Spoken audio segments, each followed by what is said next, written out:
Families, இன்னைக்கு night நம்ம வீட்டில் என்ன ஸ்பெஷல்னு பார்த்துடலாமா? அதுக்கு முன்னாடி நான் வந்து என்ன சொல்கிறது, ஒரு சின்ன ஒரு கன்ஃபியூஷன் எல்லாத்துக்கும் இருக்குது. அதை நான் கிளியர் பண்ணிடுறேன். காலையில் நான் ஷார்ட்ஸு போட்டிருந்தேன். இதை வந்து யாரையும் கஷ்டப்படுத்தவோ புண்படுத்தவோ இது கிடையவே கிடையாது. இந்த இப்போ நான் சொல்கிற விஷயம் அது அவங்க வந்து கன்ஃபியூஷனில் இருக்காங்க. அதை வந்து கிளியர் பண்ணுறதுக்காக தான். காலையில் வந்து நான் ரக்ஷுக்கு லஞ்சுக்கு இதை கொடுத்து காலையில் நாங்கள் இதை சாப்பிட்டு இங்கே 4 பேர்த்துக்கும், எனக்கு, நிருக்கு, டாகி, கேட்டு இவங்கள தான் சொன்னேன். ஆனால் ஆக்சுவலாக ரக்ஷு மென்ஷன் பண்ண 5 பேர் எங்கள் வீட்டில். நான் ஆனால் ரக்ஷு வந்து இதெல்லாம் ரக்ஷுக்கு ரெடி பண்ணிட்டேன் அப்படின்னு சொல்லிட்டு இது எங்கள் 4 பேர்த்துக்கு சோறுன்னு சொன்னேன்.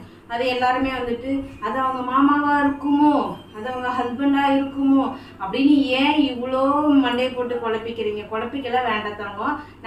நாங்கள் பொதுவாக 5 பேர், நான், ரக்ஷு, நிரு, கேட்டு, சிம்பா.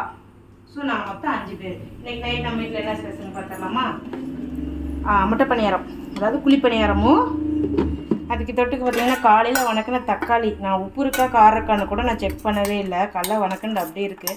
சரி அதோடய விட்டுக்கலாம்னு சொல்லிட்டு தக்காளி. இதுதான் இன்றைக்கி நம்ம வீட்டில் ஸ்பெஷல். உங்கள் வீட்டில் என்ன ஸ்பெஷல்னு சொல்லிட்டு கீழே கமெண்ட் பாக்ஸில் கமெண்ட் பண்ணி